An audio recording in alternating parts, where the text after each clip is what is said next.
Ok, irmãos, estamos dando sequência ao nosso estudo da Palavra de Deus, livro de Atos dos Apóstolos, e hoje vamos iniciar o capítulo 2, ok? Então, no capítulo 2, trata ali da descida do Espírito Santo no dia de Pentecostes. Bom, deixa eu só falar uma coisa, destacar aqui para a gente aprender uma coisa antes da gente entrar nesse assunto. A Palavra de Deus, a Bíblia, ela não usa mencionar a palavra Trindade, mas é notório para nós vermos a operação dessa Trindade, né? As evidências dessa Trindade. Então nós temos Deus como o Pai, o Criador, né, de todas as coisas, o Criador do mundo, o Criador das coisas, o Criador das pessoas, dos animais, enfim, do mundo cosmo, né, e tudo que nele habita. Ok? Esse é o Deus Pai. O Jesus, que é o Deus Filho, ele veio, ok? Viveu aqui nos evangelhos, a gente vai ver isso. Jesus operando, pregando a palavra de Deus, curando, dando vida, salvando as pessoas. E o Espírito Santo? Só agora, após a ascensão de Jesus, após a subida de Jesus, é que o Espírito Santo ele entra em ação. Né? E é aqui, mais precisamente, nesse capítulo 2 de Atos, né? Estamos aqui no Novo Testamento da Palavra de Deus, é quando o Espírito Santo ele vai descer sobre o judeu, vai descer sobre as pessoas, e a partir de agora, a partir daqui, é com o Espírito Santo, ok? Jesus já foi, né? E o Espírito Santo vem para usar aqueles discípulos, aqueles apóstolos que agora são, né, responsáveis pela pregação da palavra de Deus. Então nós vemos ali as distinções, né? As três pessoas da Trindade trabalhando de formas distintas, ok? Então vamos entrar aqui no texto, né? A descida do Espírito Santo. Bem, cumprindo-se o dia de Pentecostes, estavam todos reunidos num lugar e de repente veio um som do céu como um vento forte e impetuoso.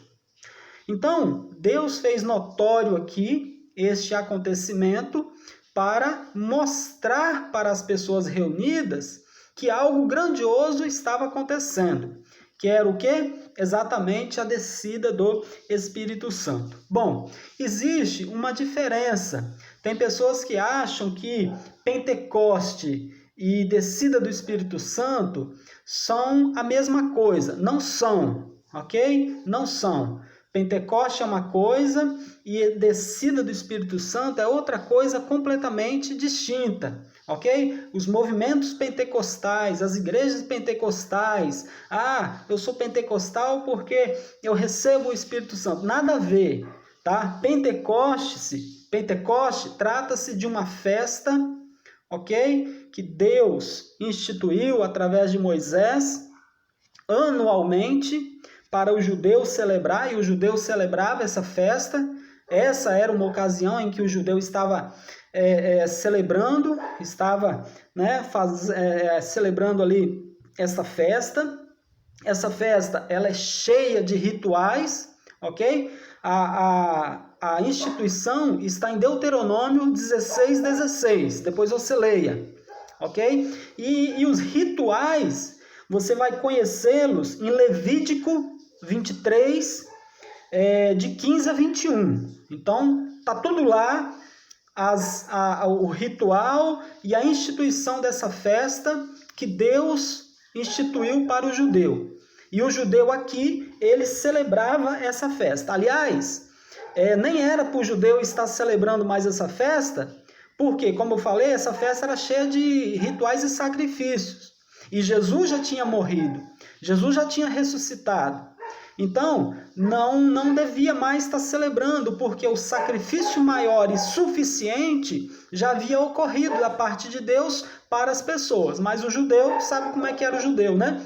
O judeu era judeu, o judeu não aceitou. João vai falar que Jesus veio para o que era seu, mas o seu não recebeu. Então o judeu continuava celebrando essas festas, esses rituais, queimando incenso, sacrifício, oferecendo né, bode, ovelha, essas coisas, eles continuavam.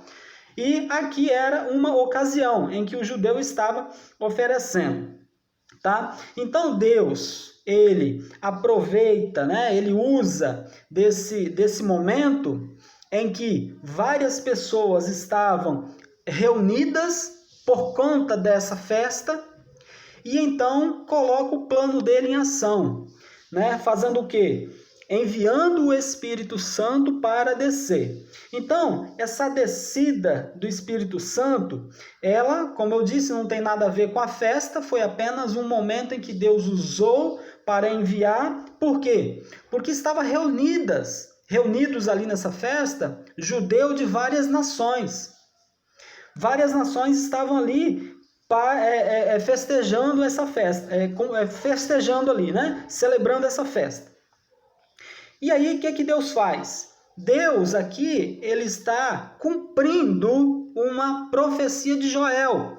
Se você ler Joel capítulo 2, verso 28 a 32, você vai ver Joel profetizando, ok? Que o Espírito Santo tomaria conta das pessoas.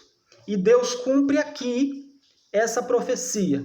Então, essa descida, esse derramamento do Espírito Santo é uma profecia de Joel que acontece aqui com o judeu reunido. Beleza? Bem, hoje isso acontece? Hoje, essa descida do Espírito Santo ainda acontece? Não. Por quê? Porque, como eu disse, é profecia. Profecia só acontece uma vez. Para Deus cumprir a profecia 2 vezes, ele tem que anular a primeira. E Deus não vai anular uma profecia já cumprida. Então não existe mais esse negócio, eu vou receber o Espírito Santo, ok? E aí a pessoa vai rolar, vai cair no chão.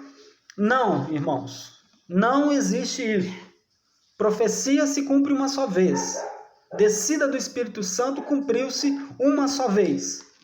Mas lá em Atos capítulo 8, nós vamos ver o Espírito Santo descendo novamente. Sim, presta atenção numa coisa. Nós vamos chegar lá, em Atos capítulo 8. Lá em Atos capítulo 8, nós vamos ver o Espírito Santo sendo derramado sobre a vida dos samaritanos. Aí depois vai ter outra etapa. Capítulo 10, verso 45, vai ser derramado o Espírito Santo sobre o gentio. E aqui, no capítulo 2, o Espírito Santo está sendo derramado sobre o judeu. Então, são essas 3 etapas ali. Judeu, samaritano e gentio. Acabou. Nós somos os gentios. Então, o derramamento do Espírito Santo já veio sobre nós. Quando? Quando nós aceitamos Jesus Cristo, recebemos Jesus Cristo como o nosso único e suficiente Salvador. Então, cumpriu-se ali. Não existe mais esse negócio de eu ir para a igreja e lá eu recebo o Espírito Santo e caio, falo, línguas e tal. Não. Profecia se cumpre uma só vez e acabou.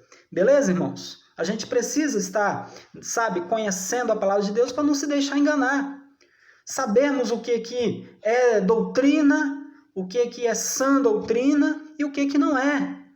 O que são falácias. Tá bom? E agora nós vamos entrar num assunto ainda mais polêmico. Verso 3 em diante. Verso 3, 4, 5 e 6. Bem, verso 3 vai dizer que foram vistas por eles línguas repartidas como que de fogo, as quais pousaram sobre eles. Então essa expressão línguas é porque seria proclamado a todas as nações a descida do Espírito Santo e a mensagem de salvação. Fogo significa a limpeza, a purificação daquilo que não presta na vida do homem. Então, por isso que existem essas 2 expressões ali, línguas, como de fogo. Então, ela tem essas 2 funções, de proclamar e também de purificar. Aí no verso 4, nós vamos ver que todos foram cheios do Espírito Santo e começaram a falar em outras línguas, conforme o Espírito Santo lhes concedia que falasse. Aí então tá, eu recebo o Espírito Santo e começo a falar o quê? Outras línguas. Isso é verdade? Isso acontece hoje? Então vamos ver se isso acontece hoje? Vamos continuar. Verso 5. E em Jerusalém estavam habitando judeus, varões religiosos de todas as nações. Ok? De todas as nações que estão debaixo do céu. Continua. E correndo aquela voz, ajuntou-se uma multidão e estava confusa, porque cada um os ouvia falar na sua própria língua. Irmãos, aqui se trata de idiomas, ok? Trata-se aqui de idiomas. Não são línguas estranhas, em que ninguém entende nada. São línguas inteligíveis. São línguas entendíveis. São línguas de cada nacionalidade. Beleza? Não tem esse negócio do camarada falar um monte de linguajar em que outra não entende. Trata-se aqui de idiomas. E o texto conta, o verso 6 conta, que eles ficavam espantados. Por quê? Porque o camarada estava falando lá, né,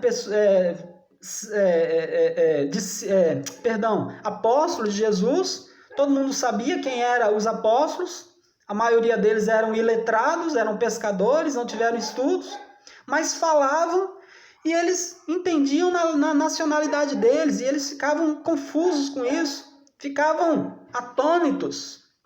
Por quê? Porque havia sim a interferência do Espírito Santo, havia sim, né, a unção, o uso do Espírito Santo aí, a capacitação do Espírito Santo, para que cada um falasse no seu próprio idioma, mas os outros ouviam no idioma deles. Eu ouvi alguém falar certa vez, né, que se tratava mais de um dom de ouvido do que dom de língua, né? Já que é para bagunçar o negócio, vamos bagunçar, né? No bom sentido, eu estou falando aqui. É mais um dom de ouvido do que dom de língua, né? Exatamente para derrubar esse negócio de que até hoje eu posso falar línguas, eu recebo o Espírito Santo e aí eu saio falando línguas. Não existe isso. Mas vamos lá, 1 Coríntios 14. Em 1 Coríntios 14, quem usa disso, né, de falar línguas, ele sempre usa esse texto aqui. Ele pega um texto isolado da Bíblia e fala. Em 1 Coríntios 14, 5, Paulo vai falar assim: eu quero que todos vocês faleis em línguas estranhas. Então quer dizer que eu posso sair falando línguas estranhas. Vamos deixar a Bíblia responder Bíblia, ok? Quando a gente pega um texto de difícil interpretação, a gente usa a Bíblia para responder a Bíblia. Então nós vamos para o para o versículo 27, e ele vai falar assim, sobre a necessidade de ordem no culto. Tudo tem que haver ordem e decência no culto. Então ele fala assim, se alguém falar língua estranha, beleza? Se alguém falar língua estranha, faça-se por 2 ou por 3. Não pode ser um só falando baboseira, não. Vamos pegar 2 ou 3 falando, tá? E por sua vez haja intérprete. Você já viu alguém desse pessoal de hoje que fala línguas estranhas interpretar? Ou ter alguém para interpretar? Então cuidado. Aí no verso 28 ele vai dar uma pancada. Ele fala assim, mas se não houver intérprete, esteja calado. Ok? A minha tradução usa essa expressão. Se não houver intérprete, esteja calado. Se é para você falar língua estranha, que ninguém entende, e não haver interpretação daquilo, ninguém saber o que está falando, então não fale. Fique calado. É isso que a palavra de Deus está dizendo. Ok? A gente tem que ter essa ciência, a gente tem que ter essa maturidade. Aí a gente vai para o verso, nós vamos um pouco atrás e pegamos ali no capítulo 13, verso 8, Paulo vai falar assim, o amor nunca falha, mas havendo profecias, serão aniquiladas. Havendo línguas, cessarão. Havendo ciência, desaparecerá. Então, irmãos, nós cremos na cessação dos dons de línguas. Nós cremos na cessação. Nós cremos que esse dom cessou. Deus usou ele por um propósito, por uma finalidade específica e acabou. Só foi isso aí. Beleza? Não existe mais esse negócio de ninguém estar falando línguas, porque não existe. Para que eu vou falar uma língua japonesa se existem japoneses pregando a palavra? Para que eu vou falar espanhol se já existe espanhóis falando? Para que eu vou falar a língua inglesa se existe um monte de ingleses pregando a palavra de Deus? Se houver necessidade, Deus me capacita, o Espírito Santo me capacita e eu falo. Mas se não há, não preciso. Eu estou falando de idiomas. Né? Essas línguas por aí que ninguém entende, eu nem estou falando nisso. Né? Não se usa, acabou e pronto. Beleza? Não dá mais para a gente continuar, nosso tempo já extrapolou. A gente continua na próxima quarta-feira, ainda no capítulo 2. Beleza? Temos ainda algumas considerações para fazer nesse capítulo 2. Continuaremos na próxima quarta-feira. Deus abençoe e que esse estudo possa enriquecer muito sua vida.